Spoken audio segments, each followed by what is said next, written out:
I used to think betrayal arrived like a storm, loud, violent, impossible to miss. But the truth is quieter. It arrives in small things first. A pause before a smile. A phone flipped face down. A stranger's name said just a little too softly. I noticed the cracks long before I admitted to myself they were there. Her name is Anna, 41. My wife of 17 years. And for most of those years, I believed we were the kind of couple other people envied. Steady, loyal, warm in a way that didn't need constant reminders.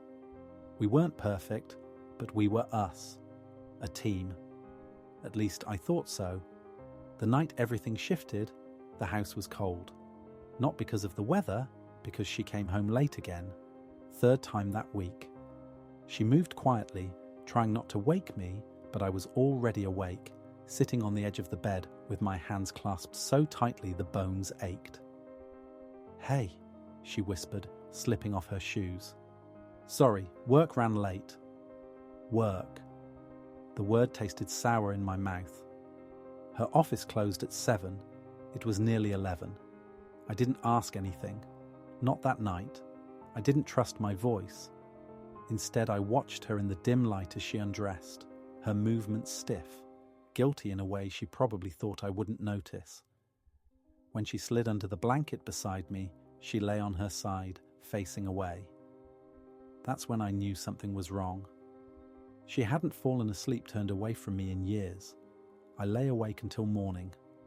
The next day, my friend Mark, the kind of man who says too much but rarely lies, sent me a short message.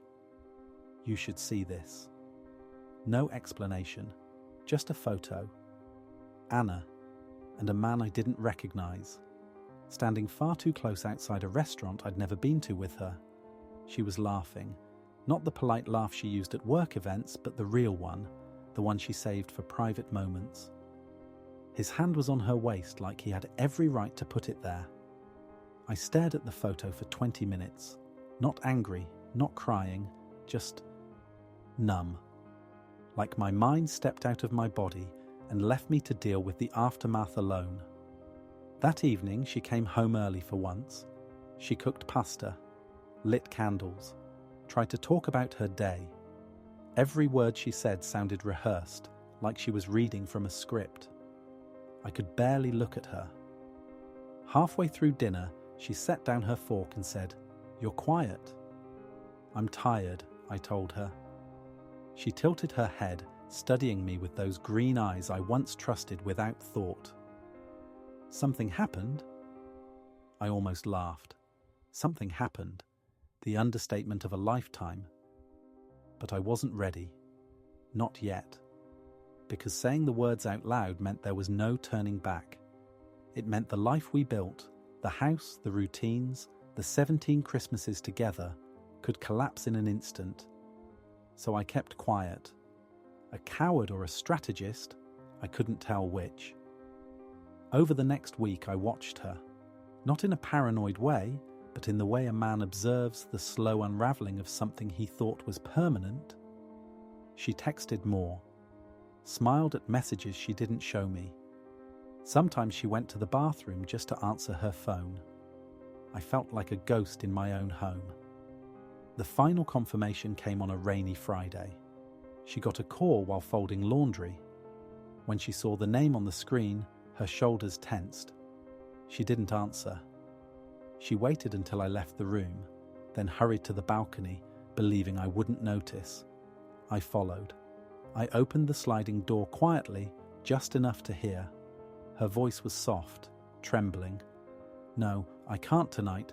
He's home. Yes, I miss you too."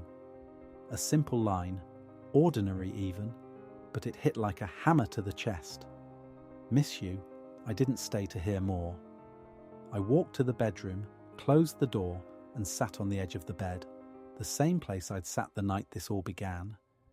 Except now, the denial was gone. The hope was gone. Only truth remained, raw and sharp. When she came in, she froze, realizing I'd heard something. Her face drained of color.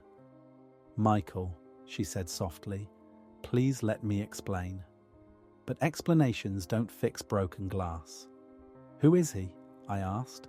My voice didn't sound like mine. She sank onto the chair by the window, hands shaking. "His name is Lucas. He works with me. It wasn't supposed to happen." "How long?" "A few months." Months, not days, not a single mistake, a choice repeated. I nodded slowly. Something inside me snapped, not violently, but with a quiet finality, like a door closing. "Do you love him?" I asked. She covered her face with her palms. "I don't know." That was the worst part.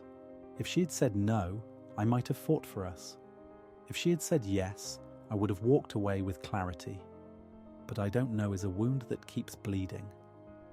The silence between us stretched until she whispered, "I'm sorry." I believed she meant it. I also knew it wasn't enough.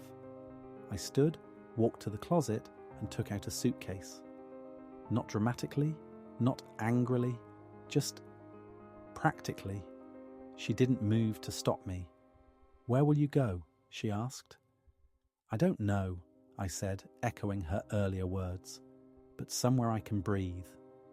When I walked out of the house, the rain had stopped.